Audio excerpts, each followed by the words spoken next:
Hello, Ania from ConsciousLife.us here with a consciousness tip. So I had a client ask me today, what is the difference between processing an emotion and just dwelling in it and being stuck in it? I love this question. This is such useful information for I think any human being. And so when we're stuck in an emotion, we can be kind of like underwater in it. You might notice old thought loops. If it's fear, you might notice yourself really just like taking that fear seriously, and it's like, okay, yes, this is so scary. What am I gonna do? How am I gonna get out of this? Or if it's anger, you might notice like a lot of you energy, like you're doing this to me, or this other person is just so, whatever they are, and so you're just stuck. You're taking the emotion at face value, or if it's like sadness, you might be like stuck in like poor me, why does this happen to me? There's a sense of like really just like buying into the thoughts in your mind, taking them at face value and kind of letting them run your consciousness.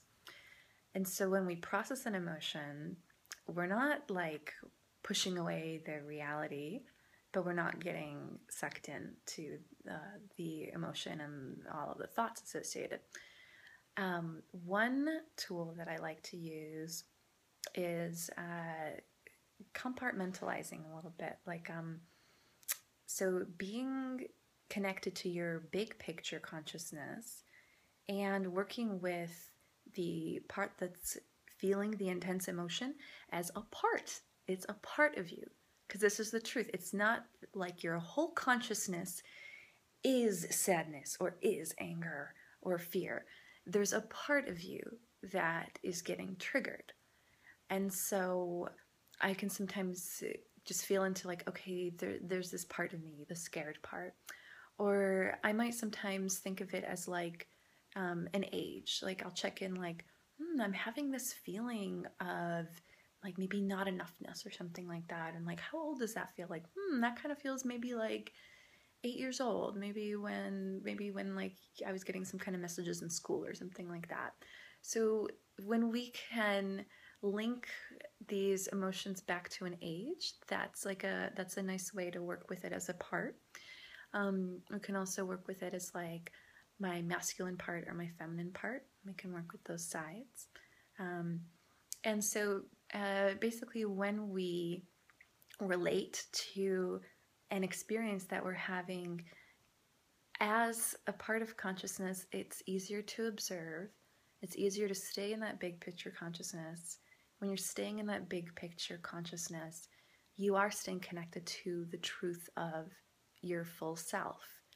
And you get to use that emotion for information. Like if there's a 6-year-old part of me that is feeling sad and that's getting triggered, then okay, there's something here to love and to integrate.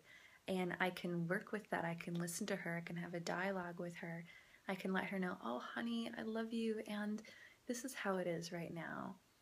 And then that part can hear some new information that I'm giving it, and it doesn't have to get triggered again.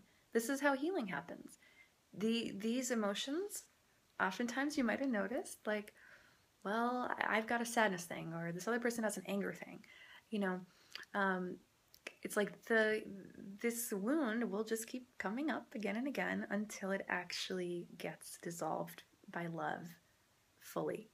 And so when we take a moment and pause and love what's coming up and relate to it lovingly as a part of ourselves, we actually get to give it what it needed. We get to give that emotional energy just the validation and the space to come up and be seen.